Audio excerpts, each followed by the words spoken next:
When it comes to Wall Street, Hollywood doesn't exactly sprinkle stardust while portraying bankers. Banks got greedy, and we can profit off of their stupidity. You want to bet against the banks? I think we're either high or having a stroke. Name of the game, move the money from your client's pocket into your pocket. But if you can make your clients money at the same time, it's advantageous to everyone, correct? No. But it turns out that silver screen image isn't that far from the truth. 3 top executives at J.P. Morgan have found themselves in court. The defendants and others allegedly engaged in a massive multi-year scheme to manipulate the market for precious metals futures contracts and defraud market participants. Now, one of the laws invoked by the federal prosecutors is the RICO Act. This is a law designed to take down criminal syndicates like the mafia.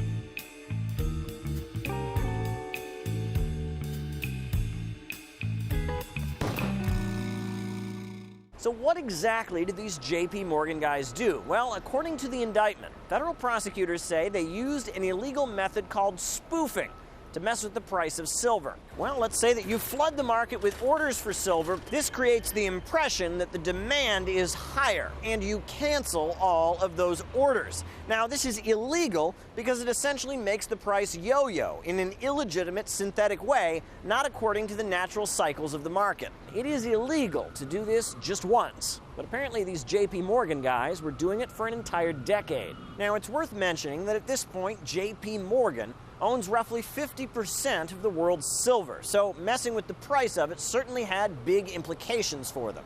Now, this scheme that the federal prosecutors have apparently just uncovered has been somewhat of an open secret for years. Here's RT's Max Kaiser describing it almost a decade ago on this channel. They have sold silver contracts that don't exist. They're engaged in naked short selling. This is a form of counterfeiting.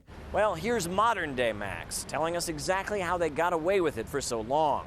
Well, Eric Holder, who was the Attorney General under Obama when this first came to light, said that market manipulation and fraud were important for the American economy and that he, as the Attorney General, could not prosecute.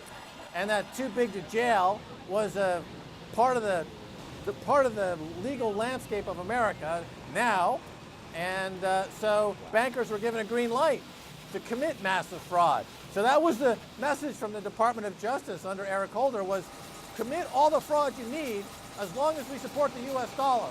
And if you need to manipulate markets and break laws, then we're going to look the other way, because the Justice Department believes that defrauding the markets is somehow sacrosanct with the American way. They equate Americanism and capitalism with fraud. That, thanks to Eric Holder, Barack Obama, and now Donald Trump.